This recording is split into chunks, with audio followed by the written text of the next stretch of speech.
Hello everyone and welcome to iExamB. So in this video we are going to talk about the recent notification that is being released by NABARD, and here in this video we are going to specifically talk about the IT notification. So all those aspirants who are interested to join the government sector in the field of computer science and information technology, this particular notification is a great opportunity to all of those aspirants. So here I'll be talking about all the major things that you need to keep in mind when you're going to appear for this particular examination. So we'll start with the advertisement that is being recently released, and this is for the recruitment of the post of assistant manager of grade A level in the NABARD. Okay, so let's come to the points one by one. So first thing that you have to keep in mind is the timeline that you have to follow. So the first thing is like you have to remember all the important dates and the timelines. So important dates कौन सी हैं? जो हमारा registration शुरू हो रहा है वो 17th of July से स्टार्ट हो चुका है एंड 7th of August तक ही वो वैलिड है. It means this is the window जिसमें आप पर्टिकुलरली अप्लाई कर सकते हैं. After it you can not apply. Okay, then we have tentative dates जिसमें कि फेज 1 के लिए हमारे पास एक टेंटेटिव है कि लास्ट वीक ऑफ अगस्त में या फिर फर्स्ट वीक ऑफ सितंबर में हमारा प्रिलिमिनरी एग्जामिनेशन कंडक्ट हो सकता है. But as it said it is tentative, so it might increase as well depending upon the current COVID situation. Then the next thing is regarding the mains. So mains का date जो है वो अभी तक release नहीं है, tentative date भी release नहीं है. So for that purpose they will release the date specifically separately in the official website, that is www.nabard.org. so you will get the recent notification dates and circulars there in the examination point of view. Okay, so जितना भी examination point of view से जो भी information है, you will get an update in this nabard.org. and if you fail to go there and see the update, we are anyhow here to help you. We will update everything in our YouTube channel. So this is about the timeline. Then what is the next thing? So before applying, we are very much interested कि vacancy कितनी है, how much vacancy we have. So the vacancy, as I said, I will be talking specifically to the computer science and IT. So computer science and IT के लिए it is for the unreserved category it is 6, for the SC category it is 3, for the OBC it is 4, and for the EWS candidate it is 2. So overall we have 15 vacancy as of now. They may increase and they may decrease depending upon the discretionary power of this particular organization. So they may increase as well if we have any pending vacancy from the previous year, or they may decrease as well. But usually they don't decrease it. Usually they increase it if there is a carryover from the previous year. Otherwise 15 will be definitely the vacancies that we are going to have in the NABARD. Then coming to the next thing is like the eligibility. So how I will get to know कि मैं eligible भी हूँ कि नहीं हूँ. So this is the clause there in for the IT aspirants. So you should have a bachelor degree in computer science or computer technology or computer applications or information technology with an aggregate of 60% marks. Okay, and for the SC, ST and PW candidates it is like 55%. Okay, if you don't have 60% here but you have a postgraduate degree in computer science, computer technology and computer applications with 55% of marks, then also you can apply. Here for the SC and PWBD candidate it is 50%. So अगर आप इन दोनों particular categories में से किसी को भी fulfill करते, then you are eligible to get into this examination. Coming to the next thing, it is for the phase 1. So how many phases are there in the NABARD? So in NABARD overall there are 3 phases: phase 1, phase 2 and phase 3. I categorize them in 3 phases and let's see what all phases these are.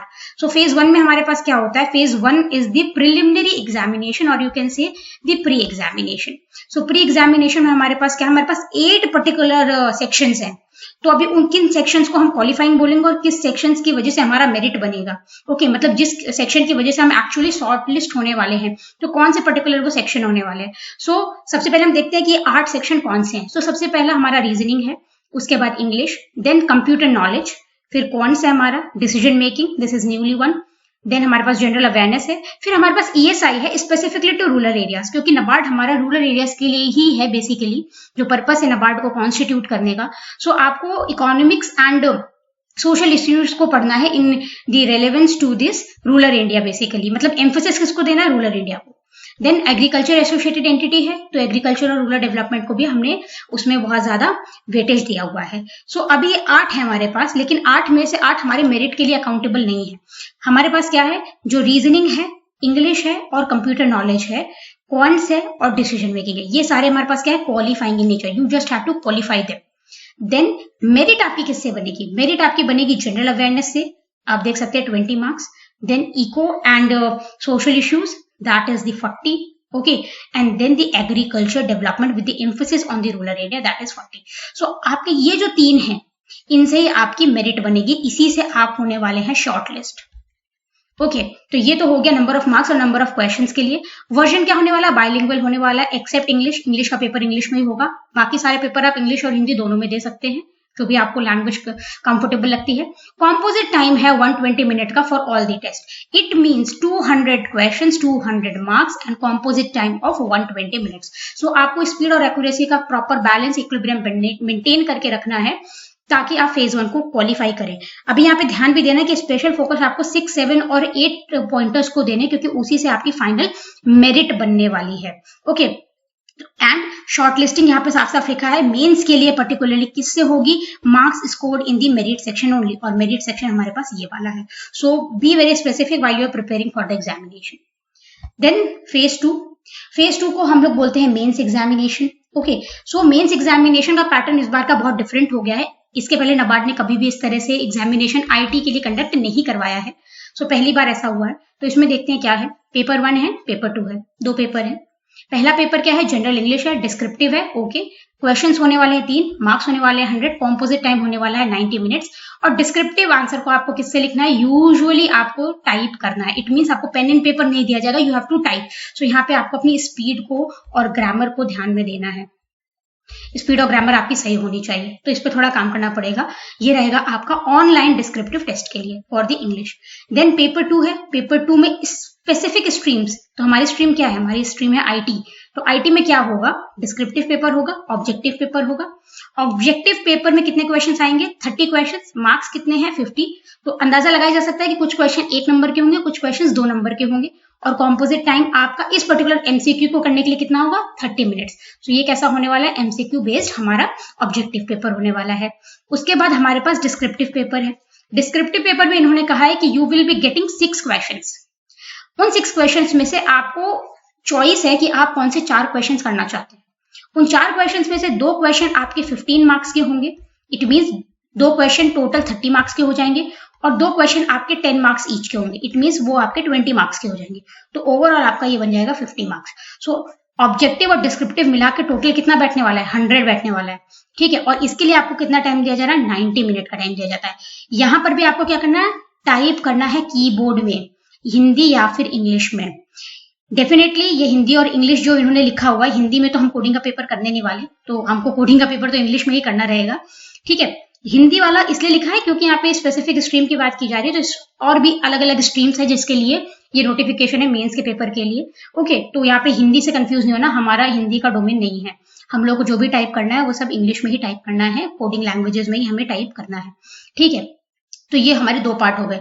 अभी ये एक अंदाजा लगाना है हमको कि क्या difficulty level होने वाला है, लेवल ऑफ डिफिकल्टी हमारी कैसे होने वाली है इस पर्टिकुलर ऑब्जेक्टिव एंड डिस्क्रिप्टिव के लिए। तो ऑब्जेक्टिव का लेवल थोड़ा सा हाई हो सकता है, ठीक है, लेकिन उन क्वेश्चंस के लिए हाई होगा जो कि 2 नंबर के होने वाले हैं। 1 नंबर के क्वेश्चंस इजी जाएंगे, क्योंकि अल्टीमेटली नंबर ऑफ क्वेश्चंस कितने दे रहे हैं, 30 क्वेश्चंस दे रहे हैं और 30 मिनट्स का टाइम दे रहे हैं, ठीक है। तो एक question on an average 1 minute, लेकिन हर क्वेश्चन 1 मिनट नहीं लेगा। कुछ क्वेश्चन हो सकता है 20 सेकेंड्स 30 सेकेंड्स में सॉल्व होंगे, और कुछ क्वेश्चन हो सकता है आपके 2-2 मिनट भी ले लेंगे, ठीक है। And it is not mandatory to solve every question, हर क्वेश्चन सही नहीं करना है, कुछ क्वेश्चन छोड़े भी जाएंगे। तो उस पर्टिकुलरली देखा जाए तो मॉडरेट से थोड़े डिफिकल्ट क्वेश्चन भी आपको मिल सकते हैं। मतलब यहाँ पर हम एक्सपेक्ट कर सकते हैं कि जो ऑब्जेक्टिव पेपर है उसमें हमारे पास इजी, मॉडरेट और डिफिकल्ट तीनों का मस्त हमारे पास एक मिक्सचर मिलने वाला है।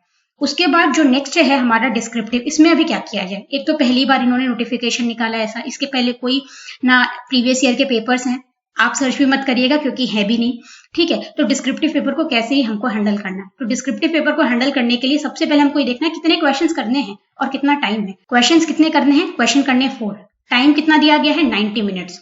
Okay, it means approximately more than 20 minutes for 1 question. Okay, more than 20 minutes for one question. लेकिन यहाँ पर भी हमारे 2 क्वेश्चन कैसे हैं, 15 नंबर के हैं, 2 10 नंबर के हैं। तो 15 वालों को थोड़ा ज्यादा टाइम देना है और जो हमारे क्या कहते हैं 10 वाले हैं उनको थोड़ा कम टाइम देना है। तो आपको ये बैलेंसिंग खुद ही करनी पड़ेगी कि किसको ज्यादा टाइम देना है, किसको कम टाइम देना है। डिफिकल्टी लेवल के ऊपर आपको टाइम उसमें एलोकेट करना पड़ेगा।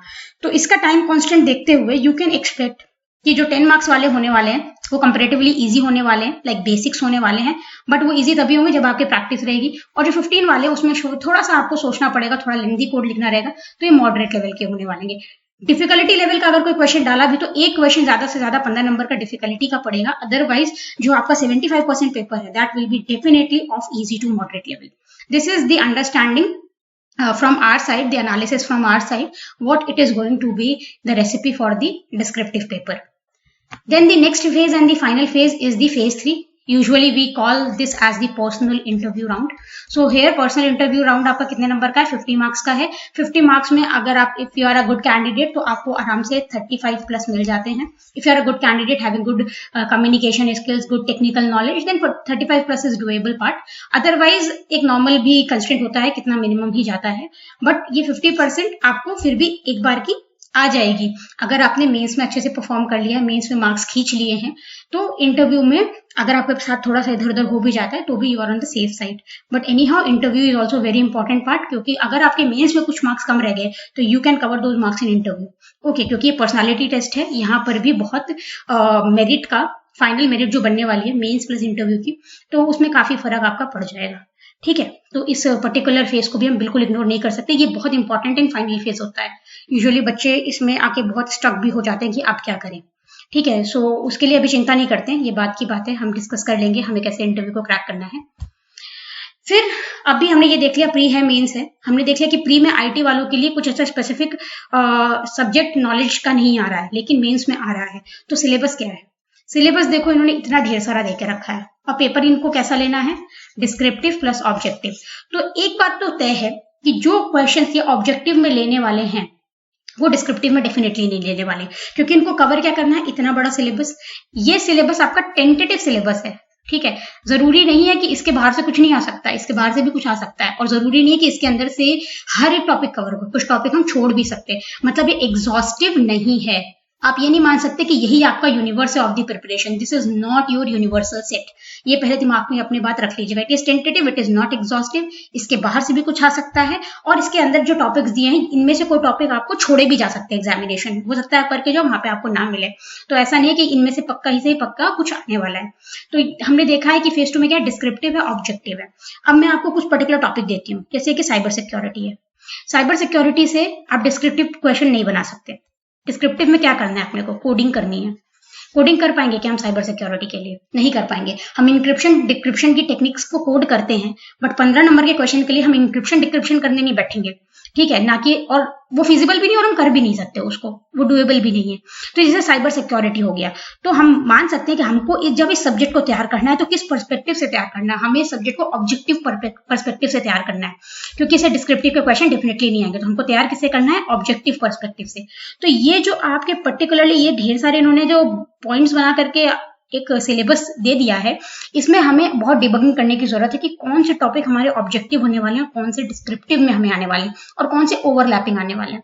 ठीक है, जैसे introduction to software, purely objective. Computer fundamental, purely objective. Data structure, file structure and programming, okay, so here file structure purely objective, data structure and programming, this is descriptive plus objective. ठीक है, elements of system analysis and design, purely objective. Numerical and statistical computing, purely objective. Data communication and networking, purely objective. Computer architecture, objective. Object oriented system, descriptive plus objective, because यहाँ पे हमारे पास कुछ concept होते हैं, inheritance, polymorphism, ये सब के, तो ये आ सकता है। DBMS, purely objective. Until analysis उन्होंने आपसे क्वेरीज लिखवा ली है। ठीक है, तो क्वेरीज का क्या है कि अगर आपको क्वेरी लिखनी आती, सॉल्व करनी आती, तो यू कैन राइट इट। तो अभी हमको पता नहीं कि प्योर कोडिंग लेने वाले हैं कि हो सकता है डीबीएमएस का भी कोई पार्ट उन्होंने बोल दिया कि इस पर्टिकुलर टेबल से उनका पर्टिकुलर आप क्वेरी रन करिए, पूछ सकते हैं। तो इसको हम ऑब्जेक्टिव प्लस डिस्क्रिप्टिव रखेंगे, बट मोस्ट प्रोबेबली ऑब्जेक्टिव ही रहने वाला है। Then software engineering, purely objective. Operating system, purely objective. MIS, purely objective. IoT and mobile computing, objective. Data design and algorithm, this is purely descriptive. इसका descriptive का scope ज्यादा होता है as compare to objective, क्योंकि objective में क्या पूछ लेंगे, टाइम कॉम्प्लेक्सिटी पूछ लेंगे, स्पेस कॉम्प्लेक्सिटी पूछ लेंगे, और ज्यादा से ज्यादा क्या पूछ लेंगे, कोई एल्गोरिथम दे देंगे, उसका आउटपुट पूछ लेंगे, क्या आउटपुट आएगा। लेकिन एक पर्टिकुलर क्वेश्चन को कोड करवाने में this is very good, and this is basically actually the main criteria how to get good coders. Okay, तो गुड कोडर्स की डेफिनेशन ही यहीं से निकल के आती है, जो एल्गोरिथम्स में अच्छे खासे महारत हासिल करके रखते हैं। तो ये पार्ट एक उनके लिए है। Then basic of AI, ML and natural level processing, definitely objective. Cyber security, I already said objective. Big data analytics, objective. Data modeling and analytics, objective. Concept of data visualization, reporting tools, objective. Data warehousing capabilities, objective. API under exchanges, objective. तो अब आपको ये समझ लेना है कि जो आपके 30 क्वेश्चंस आने वाले हैं वो कितना इस particular tentative not exhaustive syllabus से आने वाले हैं, और कितने आपके नॉर्मल होने वाले हैं। नॉर्मल बोले तो ये डिस्क्रिप्टिव में आपको जो आपके 4 क्वेश्चंस होने वाले उनका स्कोप क्या है। तो बेसिकली उनका स्कोर है डेटा स्ट्रक्चर की तरफ, एल्गोरिदम्स की तरफ, मे भी क्वेरीज लिखवाना चाहें तो DBMS की तरफ, DBMS में भी आपका SQL की तरफ, ठीक है, और फिर ज्यादा आपका स्ट्रिंग मैनिपुलेशंस की तरफ, स्ट्रिंग मैनिपुलेशन। तो ये आपका एक एरिया होगा जिसको आपको 110% करके जाना है। इसके अलावा अगर आपने कुछ और किया, that is an advantages thing to you for descriptive, अगर वहां पे उन्होंने कोई एलिनेटेड चीज दे दी। अदरवाइज अगर इन सब 5 चीजों में, 4 चीजों में अगर आपको अच्छे से एक्सपर्टीज है, देन डेफिनेटली आपका सारा सॉल्यूशन हो जाएगा। अब जो अगला प्रॉब्लम आता है वो आता है कि कौन सी लैंग्वेज चूज करनी है। अभी देखो यहाँ पे इन्होंने कितनी लैंग्वेज दी है, C++, जावा एंड पाइथन। इसका मतलब ये 4 लैंग्वेजेस हैं, लेकिन किसी भी एक पर्टिकुलर इंसान को ये चारों लैंग्वेजेस में इक्विवेलेंट एक्सीलेंस हो ऐसा हो नहीं सकता। तो यू कैन एक्सपेक्ट दैट आपको वहां पे लैंग्वेज का वो दिया जाएगा, डिस्क्रिशनरी पावर दी जाएगी कि यू कैन चूज, आप अपने हिसाब से चूज कर लो आपको कौन सी लैंग्वेज में कोड करना है। So for my understanding I will say at least get basics of data structures and programming concept in all the 4 languages, C++, Java, Python, सबके आपको बेसिक्स पता होने चाहिए। क्योंकि ऑब्जेक्टिव में आ गया तो फिर आप क्या करोगे, तो वहां पे हमको ये नहीं है कि हमको डेटा स्ट्रक्चर कंसेप्ट आता है, बट ये कोड हमारा जावा में आता है और मुझे तो केवल पाइथन आती है, तो मैं इस कोड को सॉल्व नहीं कर पा रहा हूँ, आउटपुट नहीं बता पा रहा हूँ। तो ऐसा नहीं होना चाहिए। तो मेन हमारा क्या होता है कि हमको इस चारों को, हमें ऑब्जेक्टिव पर्सपेक्टिव से चारों को तैयार करना है, लेकिन डिस्क्रिप्टिव पर्सपेक्टिव से आई विल से कि 2 प्रोग्रामिंग लैंग्वेजेस के लिए जाइए। अगर आपको कोई प्रोग्रामिंग लैंग्वेज नहीं आती है तो make Python your first programming language, और अगर आपको कोई और लैंग्वेज आती है, मान लीजिए C++ आती है, जावा आती है, ठीक है, तो आप उसको सेकंड प्रोग्रामिंग लैंग्वेज ले लीजिए अपना, ठीक है। और अगर आपको जावा बहुत अच्छे से आती है देन गो विद जावा, और अगर पाइथन नहीं आती तो make Python your second language. I will say Python पे काम करना शुरू कर दो, थोड़ा इजी पड़ता है एग्जाम में कोड लिखने के लिए, क्योंकि APIs बहुत स्ट्रांग है और बहुत ही यूजर फ्रेंडली है पाइथन। तो 2 लैंग्वेजेस करनी मेरे हिसाब से सेफ साइड के लिए। तो अब आप चूज कर लो आपको कौन सी लैंग्वेज करनी है। अगर कोई भी लैंग्वेज इसमें कमांड नहीं है, सब में अगर आपका डब्बा गोल है, तो आप पाइथन को पहला लैंग्वेज बनाओ, दूसरा लैंग्वेज आप चूज कर लो C++ या जावा में, क्योंकि C++ आ गई तो C ऑटोमेटिकली आ जाती है, ठीक है। और अगर C++ या जावा में से कोई एक लैंग्वेज अच्छी आती है तो उनमें से एक चूज कर लो और पाइथन को सेकंड नंबर पे रख लो, बट पाइथन को अपने बकेट में रखो, ठीक है। तो ये हमारी मेंस के लिए एक एनालिसिस होगी। आफ्टर दैट जब आप सेलेक्ट हो जाओगे तो what will be your roles and responsibilities inside the organisation, किस तरह के स्किल सेट या नेचर ऑफ वर्क होने वाला है। So for IT people it will be related to security, analytics, database administration DBA, application development, networking, server management and related fields, and database analysis. तो यहाँ जब इन्होंने लिख दिया डेटाबेस एनालिसिस तो डेफिनेटली वो DBA में पार्ट आ ही जाता है, ठीक है, ये रेडेंडेंट चीज है। तो बेसिकली यहाँ पे आप देख सकते हो कि इनको बेसिकली इनका फोकस किधर है, इनको किस तरह के लोग चाहिए। इनको ऐसे लोग चाहिए जो अंदर जाकर के सिक्योरिटी वाला इनका फीचर देख सके। तो साइबर सिक्योरिटी आपका बहुत एक इंपॉर्टेंट टॉपिक हो जाता है मेंस में, ठीक है। तो उसको अच्छे से करना क्योंकि पक्का वहां से क्वेश्चन आएंगे। एनालिटिक्स डेफिनेटली आएंगे। डेटाबेस को देख रहे हैं यहाँ पे 2 बार लिखा हुआ है। DBMS से आपको ऑब्जेक्टिव में बहुत अच्छे से क्वेश्चंस मिलने वाले हैं, क्योंकि नेचर ऑफ वर्क ऐसा है उनका। नेटवर्किंग से आपको मिलेंगे, डेवलपमेंट, इसके लिए उन्होंने डिस्क्रिप्टिव टेस्ट रख दिया है, ठीक है, ये आपका डिस्क्रिप्टिव में वो टेस्ट कर लेंगे। Server management and related fields, ये एक ऐसा रोल आ जाता है कि हाँ इस रोल में अगर कोई भी पर्टिकुलर जॉब इसमें फिट नहीं हो रही है तो हम इसमें पर्टिकुलरली फिट कर देंगे। तो ये आपका एक एग्जॉस्टिव काइंड ऑफ दे दिया है नाम, जिसमें कोई भी रिलेटेड फील्ड आ जाएगी, आपका एडमिनिस्ट्रेशन भी आ जाएगा, आपका IT मैनेजमेंट भी आ जाता है, तो बहुत चीजें आ जाती है। तो उसमें आपको टेंशन नहीं लेनी है कि सर्वर मैनेजमेंट का क्या सीन है, ठीक है। नेटवर्किंग आ जाएगी तो सर्वर मैनेजमेंट भी सब हो ही जाएगा, ठीक है। तो ये एक रोल्स एंड रिस्पॉन्सिबिलिटीज के लिए हो गया। उसके बाद इतना सब सुनने के बाद डेफिनेटली दिमाग में आ जाता है कि अब करें कैसे, शुरुआत कहाँ से करें। तो अब बेसिकली हमारे पास दो तरह के कैंडिडेट्स होते हैं। एक कैंडिडेट्स जो कि फुल टाइम तैयारी करते हैं, ओके, फुल टाइम आपके केवल वो कैंडिडेट ही होते हैं, ओके, और दूसरे होते हैं जो फुल टाइम एम्प्लॉयड होते हैं, ओके, जिनके पास टाइम कम होता है। देखो अभी दोनों में फर्क क्या होता है, दोनों तरह के कैंडिडेट्स में। जो फुल टाइम कैंडिडेट होते हैं, जो तैयारी करते हैं घर पे बैठ के पूरा टाइम डेडिकेटली, उनके पास रिसोर्सेज बहुत होते हैं, टाइम बहुत होता है, लेकिन कहीं ना कहीं मोस्ट ऑफ द कैंडिडेट्स को एक थोड़ा प्रॉब्लम भी हो जाता है मेंटली कि हम कितने एफिशिएंट हैं, तो इसमें थोड़ा एफिशिएंसी वाले थोड़ा लो हो जाते हैं। बाकी डेफिनेटली जो लोग फुल टाइम एम्प्लॉयड नहीं है और जो केवल तैयारी कर रहे हैं, उनके पास बहुत टाइम होता है, वो आराम से डिटेल्ड में स्टडी कर सकते हैं, डिटेल स्टडी कर सकते हैं वो लोग, क्योंकि उनके पास टाइम है, उनके पास रिसोर्सेज है। लेकिन जो लोग एम्प्लॉयड होते हैं, what about them, they already have the work pressure, they already have many other things to do, जो एम्प्लॉयड कैंडिडेट्स हैं। और डेफिनेटली सबके अपने अपने सर्कमस्टांसेस होते हैं जिसकी वजह से वो एम्प्लॉयड है। इधर they like their work and they want to change their work. तो अगर चेंज करना है जॉब रिस्पॉन्सिबिलिटी और ये नोटिफिकेशन आया and then you want to do it, so how you will manage? You don't have as much time as the full time candidates have. सो अभी करना क्या है, you need the resources which are readymade, you need readymade resources, ठीक है। Readymade resources चाहिए कि readymade resources मिला, आई कैन स्टडी, ओके। आपको टाइम वेस्ट नहीं करना कि आप रिसोर्सेज ढूंढ रहे हो, आप गाइडेंस ढूंढ रहे हो, बिकॉज जो फुल टाइम कैंडिडेट जो केवल तैयारी कर रहे हैं वो वहां पे आगे हो जाएंगे, क्योंकि उनके पास दिन के 12 घंटे अगर वो तैयारी कर रहे हैं तो उन्होंने 4-5 घंटे अगर एनालिसिस और रिसोर्स कलेक्शन में लगा दिया, still they have 6 to 7 hours to study. But what about you जो एम्प्लॉयड है, उनके लिए ये 5 to 4 hours का काम, जो एनालिसिस का काम है, रिसर्च का काम है, let it be done by some other third party, okay. वो काम आपका कोई और आपको करके दे and then you take it and you go ahead, okay. इस तरह से काम करना है। सो दो तरह के कैंडिडेट्स हैं। पहले कैंडिडेट्स को भी रिसोर्सेज चाहिए होते हैं, तो अगर वो चाहते हैं कि उनका ये जो रिसोर्स सिलेक्शन वाला टाइम है, सर्चिंग ऑपरेशन वाला टाइम है, वो खत्म हो जाए, कम हो जाए, तो they can also go for the courses.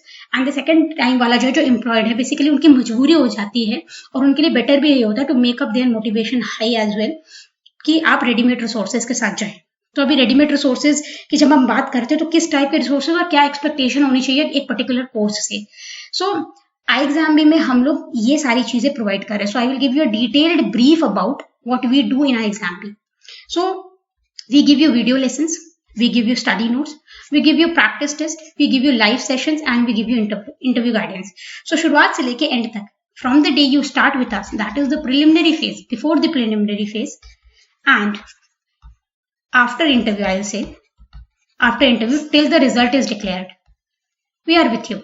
This whole journey we are with you. Okay, तो इस पूरी जर्नी में आपको किसी भी तरीके की कोई भी प्रॉब्लम आती है, then we are here with you if you opt to go with our course. Okay, तो इसमें वीडियो लेसन्स आपको रहेंगे, कोई भी कॉन्सेप्ट जो कि केवल पीडीएफ नोट से समझ में नहीं आ सकता, you can go and watch the PDF. Study notes हैं, कुछ हल्के टॉपिक्स होते हैं जिनको हम पढ़ के स्टडी नोट से कर लेते हैं। प्रैक्टिस टेस्ट, ये दोनों चीजें पढ़ ली, प्रैक्टिस नहीं किया सब बर्बाद है, तो प्रैक्टिस टेस्ट होने चाहिए। लाइव सेशंस, सब कुछ कर लिया। If you are feeling demotivated, you don't know what to do, then you should have mentors, you should have someone to talk about it. So we are there. We are having live sessions for doubt clarification as well as for the teaching purpose also.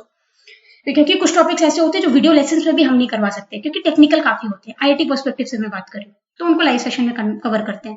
फिर interview guidance, very much clear. What about the other parts? Descriptive English guidance, English में आपको लिखना है paper, तो वहां पे कैसे आपको स्कोर करना है, बेटर स्कोर कैसे करना है। सब लोग पास हो जाएंगे डेफिनेटली, लेकिन स्कोर कैसे बेटर करना है, तो प्रॉपर गाइडेंस कैसे करना है। इंटरव्यू गाइडेंस हमने पहले कर लिया। और daily life classes, when I से डेली लाइफ क्लासेस, आपके हफ्ते में 7 दिन होते हैं, आपको 6 या 5 दिन क्लासेस रहेंगी, हर दिन अलग अलग सब्जेक्ट की क्लासेस रहेंगी। You can go and have those live classes. The classes will be in range of 1 hour to 2 hour, और उस पर्टिकुलर रेंज में you can attend the classes, so you will not be overloaded. और हर week आप हर एक subject को पढ़ सकते हैं, मतलब एक वीक में आपने कॉन्स भी पढ़ी है, रीजनिंग भी पढ़ी है, इंग्लिश भी पढ़ी है, जीए भी पढ़ा है आपने, ईएसआई भी पढ़ लिया आपने, रूरल इंडिया भी पढ़ लिया आपने, प्लस आपने अपना आईटी पार्ट भी कर लिया जो कि आपका मेंस में आने वाला है। ठीक है, तो इस तरह से आपकी प्रिपरेशन चलती रहेगी। तो अगर आपने खुद से भी ज्यादा इनपुट्स नहीं दिए तो इन सारी चीजों से आपको एक पुश मिलता है। So if you feel everything is correct in place and you feel like going with us, then do enroll now. And for enrolling, you can go to www.iexamb.com, and you can also write to us at hello@iexamb.com if you have any doubts. And If all these are very far to you, then you can just drop a comment and we'll reach out to you for any kind of doubt. So without taking much more time from you, I'll say you should give a try, because the resource availability is very low in the market for the IT particularly. So I'll say just to go and give it a try, because giving a try is not a bad option. Okay, so I'll take a leave now. Hope this video was very helpful to you all, and hope to see you with us in the whole journey. Thank you.